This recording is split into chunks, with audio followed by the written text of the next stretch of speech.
posso parlare italiano in modo fluente in 5 mesi. Molti pensano adesso. È impossibile! Ma vi dico, con il metodo giusto potete imparare a parlare bene italiano in 5 mesi.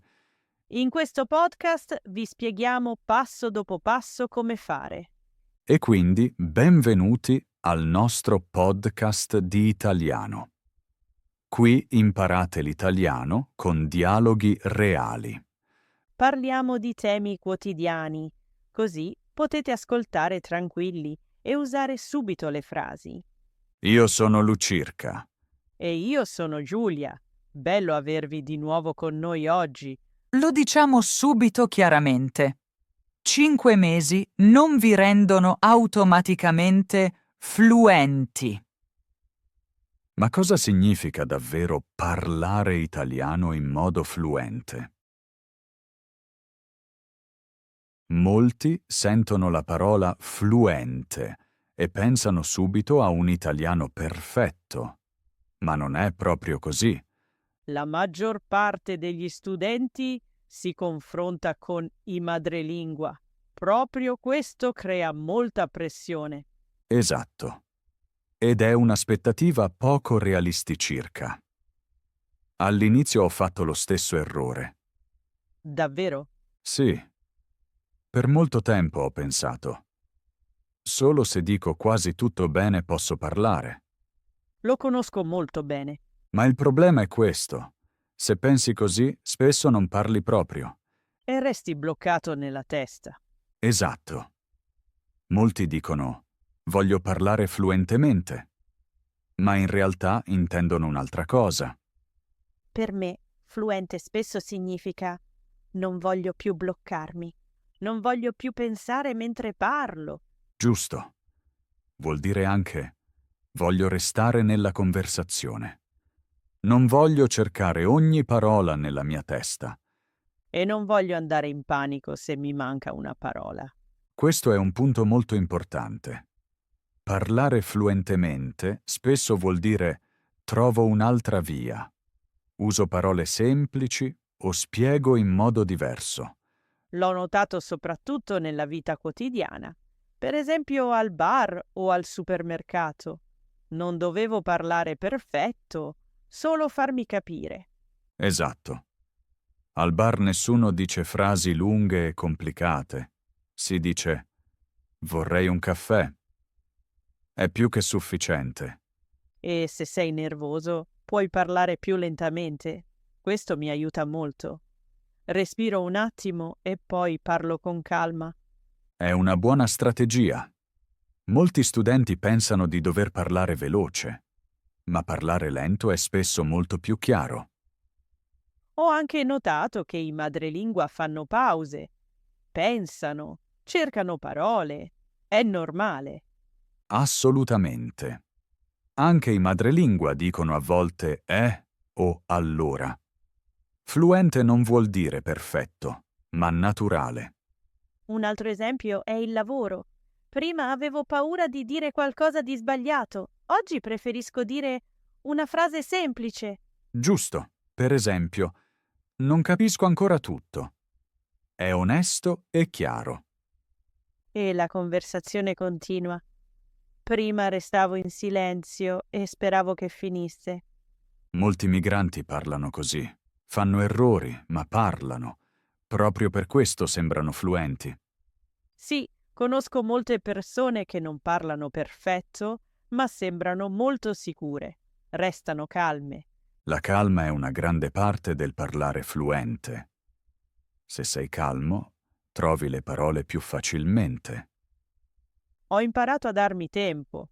Non dico subito tutto. Parlo frase per frase. Questo è molto importante. Fluente vuol dire anche costruisco le frasi passo dopo passo. Quindi non preparo tutto in testa. Esatto. Questo crea solo stress. Meglio iniziare e andare avanti. E se qualcosa non riesce, non è una tragedia. Ora sappiamo cosa vuol dire parlare fluentemente. Non essere perfetti, ma restare nella conversazione. La grande domanda è: Come farlo nella vita di ogni giorno? Per me è stato a lungo difficile. All'inizio avevo tanta motivazione, ma è sparita presto. Di questo dobbiamo parlare. La motivazione è piacevole, ma è poco stabile. Non sono del tutto d'accordo. La motivazione mi ha aiutato a iniziare. È vero, la motivazione è buona per partire, ma non regge per mesi. Sì, l'ho notato. Dopo 2 o 3 settimane è arrivata la routine quotidiana, lavoro, impegni, stanchezza. E allora studiare italiano diventa spesso la prima cosa che salta. Esatto. Prima fissavo obiettivi enormi, studiare 1 ora ogni giorno. E quanto è durato? A dire il vero, non molto. Dopo pochi giorni ero frustrata. È un problema classico. Obiettivi grandi richiedono molta energia. Ho cambiato qualcosa, mi sono permessa di fare meno. Questo è un passo importante. Invece di 1 ora ho detto, bastano 10 minuti. Proprio così. Piccole unità sono realistiche, Ma ho pianificato quei 10 minuti in modo preciso. quindi ha un orario fisso? Sì, per me la mattina andava bene. Dopo il caffè, prima del lavoro. Interessante. Per me era più la sera. Davvero? Di sera ero spesso troppo stancirca. Lo capisco. Ma per me la giornata era già calma. Niente più impegni. Questo mostra qualcosa di importante. Ognuno ha la sua routine. Esatto. Non esiste l'orario perfetto. Importante è solo non decidere ogni volta di nuovo. Sì? Se ogni giorno pensi, studio oggi o no, diventa difficile. Per questo ho collegato l'italiano alla mia vita quotidiana. Per esempio? Mentre cucinavo, ascoltavo podcast. Durante le passeggiate pensavo frasi. Ottimo. La vita quotidiana è la migliore scuola. L'ho preferito rispetto a sedermi apposta al tavolo. Sono d'accordo. Imparare non deve sempre sembrare studio. Ma ho avuto anche giorni in cui non ho fatto nulla. Ed è del tutto normale. Prima mi sentivo in colpa per questo. E oggi? Oggi dico, va bene, domani continuo. Proprio questa è la routine. Non essere perfetti, ma tornare. Questo mi ha tolto molta pressione. La pressione è uno dei peggiori nemici dell'apprendimento. Sì, se mi costringo, imparo peggio. Per questo, diciamo, la regolarità è più importante della motivazione. La motivazione ti fa partire, la routine ti fa progredire. Ben detto. E la routine può essere molto piccola. Bastano 5 o 10 minuti al giorno. Se lo fai per mesi, senti la differenza. Esatto. Il cervello lavora in sottofondo. E all'improvviso capisci di più, senza sapere bene perché. Questo è l'effetto della routine. Meglio poco, ma spesso. Sì, la regolarità vince sulla motivazione. Penso che molti ascoltatori si riconoscano qui. Lo spero.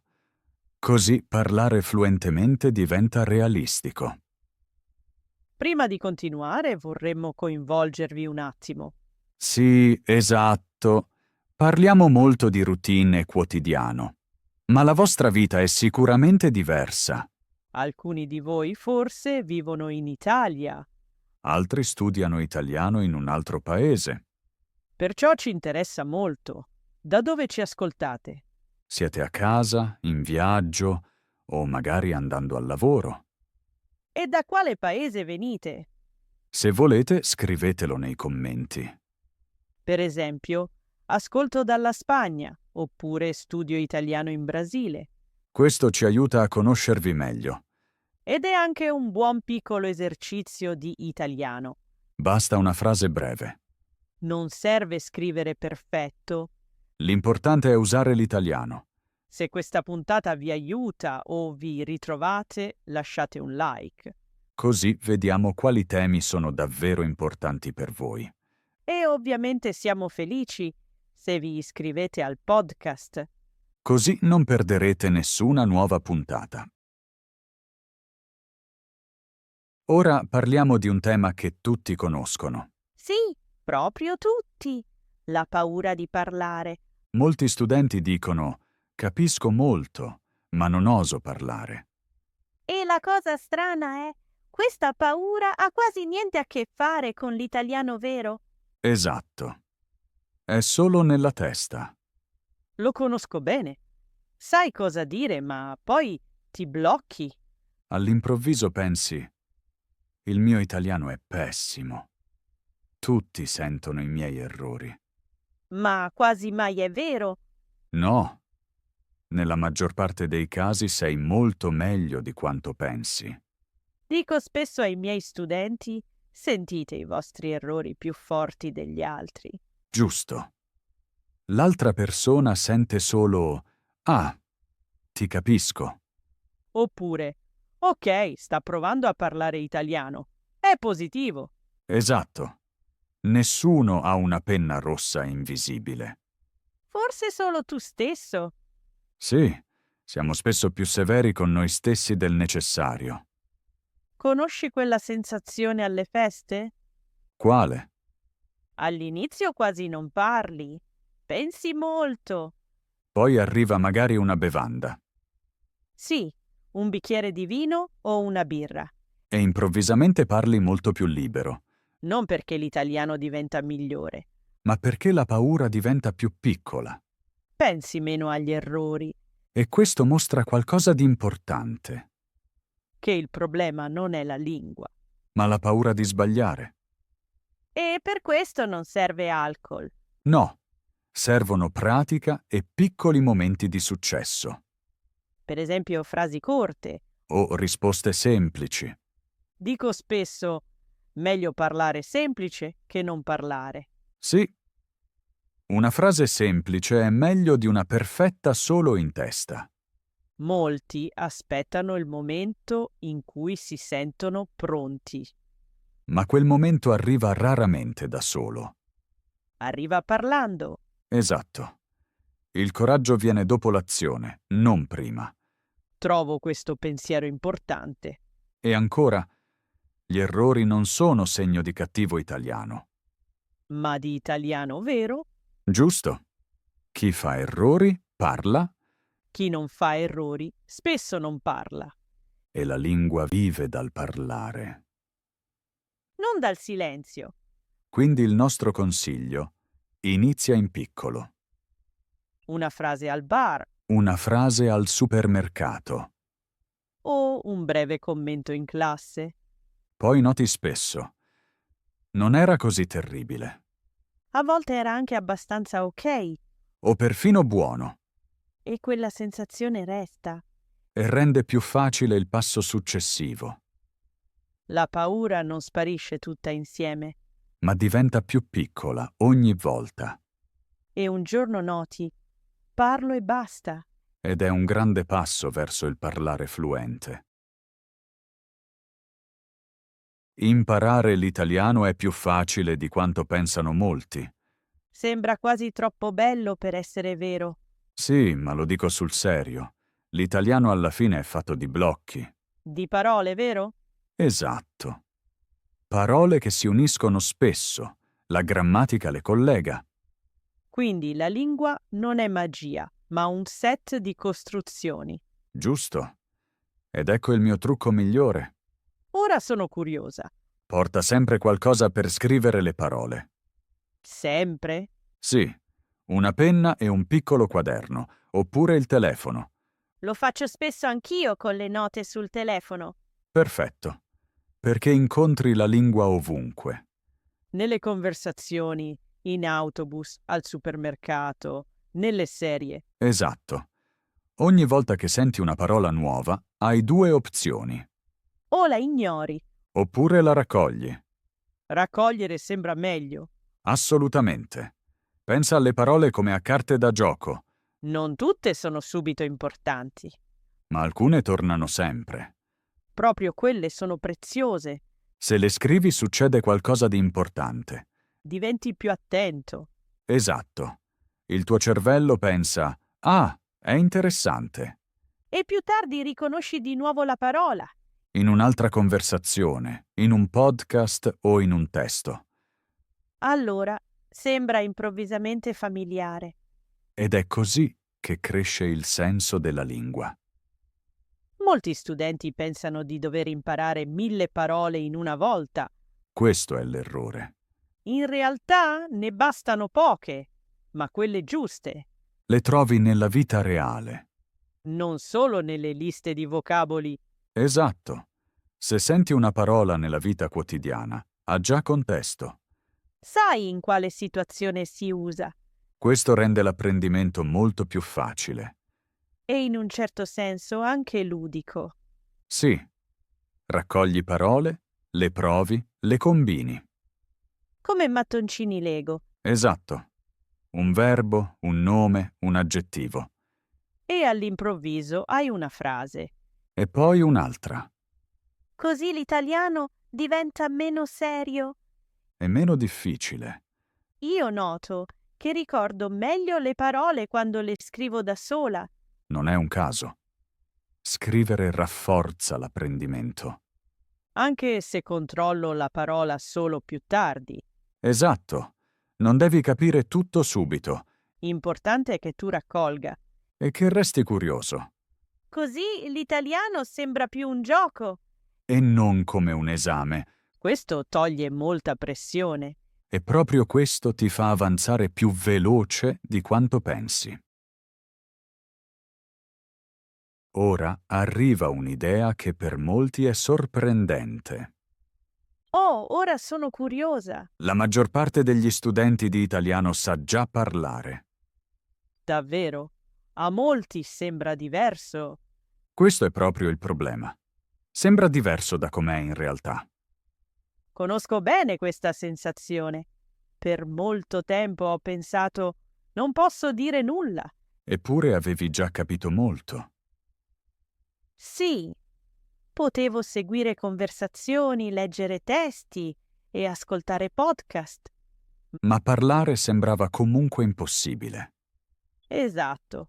Nella mia testa c'era tutto, ma la bocca restava chiusa. Questo dipende dalla differenza tra sapere passivo e sapere attivo. Passivo significa riconosco le parole quando le sento o le leggo. Giusto. Attivo significa uso io stesso queste parole. E questo passo sembra enorme. Sì. Ma in realtà è più piccolo di quanto pensi. Perché?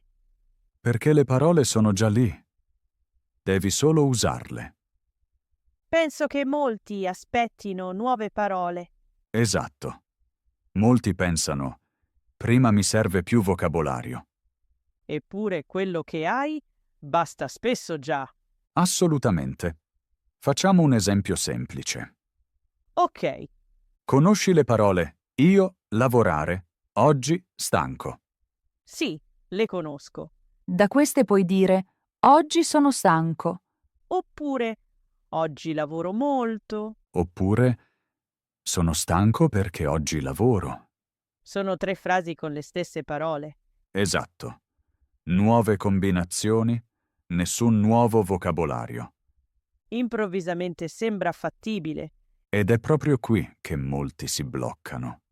perché pensano che una frase debba essere speciale Sì, o super corretta. e allora preferiscono non dire nulla. Esatto. La prima frase è sempre la più difficile. Lo so. Dopo la prima frase diventa più facile Perché la paura diventa più piccola. e capisci, il mondo non finisce. Esatto. Nessuno ride. Nessuno corregge ogni errore. Di solito le persone sono solo felici che tu parli. Sì. La comunicazione funziona anche con frasi semplici. Ho capito che quando parlo imparo più veloce. Questo è un punto importante. Parlare attiva la tua conoscenza. Il sapere passivo diventa attivo. Esatto. E ogni volta diventa un po' più facile. Anche se è un po' traballante. Proprio allora. Gli inciampi fanno parte del gioco. Quindi l'obiettivo non è parlare perfetto, No. L'obiettivo è usare le parole. anche se sono ancora incerte. Esatto. La lingua nasce facendo, non aspettando. Allora in realtà non mi serve un nuovo corso. Ma ha coraggio di dire la prima frase. È una scoperta forte. Ed è proprio questo che vogliamo lasciarvi. Potete già più di quanto pensiate. Dovete solo permettervi di usarlo. E poi l'italiano diventerà più facile passo dopo passo. Non da un giorno all'altro, ma di sicuro con ogni frase. Fermiamoci un attimo e facciamo un passo indietro. Oggi abbiamo parlato di molte cose. Abbiamo parlato di raccogliere parole, di coraggio, di frasi semplici, di routine, e forse ora sei lì e ti chiedi: ok, ma cosa significa tutto questo per me tra 5 mesi? 5 mesi sembrano a molti pochissimo tempo, oppure un compito enorme. In realtà, però, 5 mesi sono un periodo realistico per cambiare molto, se sai cosa conta. E la cosa più importante è questa. In 5 mesi non si tratta di parlare perfetto, si tratta di sentirsi sicuri. Dopo circa un mese succede qualcosa di decisivo. L'italiano non ti sembra più del tutto estraneo. Il suono diventa familiare. Riconosci le parole più in fretta. Forse non capisci tutto, ma più spesso capisci il senso. Questo è già un enorme passo, anche se sembra piccolo. Dopo circa 3 mesi di solito cambia il tuo comportamento. Pensi meno prima di parlare, osi dire una frase più veloce. Forse è ancora semplice, forse non è perfetta, ma non resti più fermo. Le conversazioni sembrano meno minacciose e capisci, posso reagire, non sono più totalmente bloccato. Dopo 5 mesi probabilmente non sei ancora fluente nel senso classico, ma sei operativo. Puoi parlare nella vita quotidiana, puoi ordinare al bar, rispondere al lavoro, fare small talk. Resti nella conversazione anche se ti manca una parola. Per molti questo è il vero obiettivo, anche se all'inizio lo chiamano in altro modo. E come ci si arriva? Non con il talento, non con una motivazione perfetta, ma con la costanza, con piccole routine. 5 o 10 minuti di italiano al giorno possono fare più di un'ora una volta a settimana. Ascoltare italiano, annotare parole, dire una frase ad alta voce, ancora e ancora. La tua vita quotidiana non è un ostacolo, ma il tuo più grande aiuto. Camminando, cucinando, aspettando. Non devi cambiare la tua vita per imparare italiano. Devi solo lasciare entrare l'italiano nella tua vita. Quello che trovo importante, si può smettere di confrontarsi, non con i madrelingua, non con altri studenti. Ogni percorso è diverso, ma se fai qualcosa regolarmente, un giorno noti, sto andando avanti, anche se non lo sento ogni giorno. Esatto. Imparare non è una linea retta. Ci sono giorni buoni e giorni difficili. Non è importante che ogni giorno sia perfetto. È importante andare avanti, anche nei giorni in cui sei stanco o hai poca voglia. Per questo lo diciamo sempre con convinzione. La costanza batte il talento. Non arrivano più lontano i migliori, ma quelli che restano calmi accettano gli errori e continuano. Ed è proprio qui che siete ora. Avete già iniziato. State ascoltando. State riflettendo. Provate cose nuove. Questo non è più l'inizio, questo è già il cammino. Se avete ascoltato fin qui, avete già fatto un passo importante. Avete dedicato tempo ad ascoltare italiano e a riflettere. Questo conta. Forse avete capito che imparare l'italiano non deve essere così complicato come sembra spesso. A volte basta portare con sé un'idea o provare un piccolo consiglio. Esatto. Ora ci interessa qualcosa. Che cosa era nuovo per voi oggi? C'è stato un momento in cui avete pensato: "Ah, posso vederla così". Oppure un consiglio che volete provare?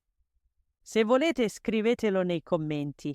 Anche una frase breve basta. Per esempio, voglio parlare di più, oppure voglio raccogliere parole. Non è solo un feedback per noi, è anche un esercizio per voi. E se questa puntata vi ha aiutato, siamo felici per un like. Così vediamo quali temi vi aiutano davvero. Se vi iscrivete al podcast, sarete con noi nelle prossime puntate. Continueremo a parlare di italiano reale, dal quotidiano, passo dopo passo. Senza pressione e senza perfezione. Grazie di essere stati con noi oggi. Ci sentiamo nella prossima puntata Fino ad allora, restate costanti. e abbiate il coraggio di usare l'italiano. A presto!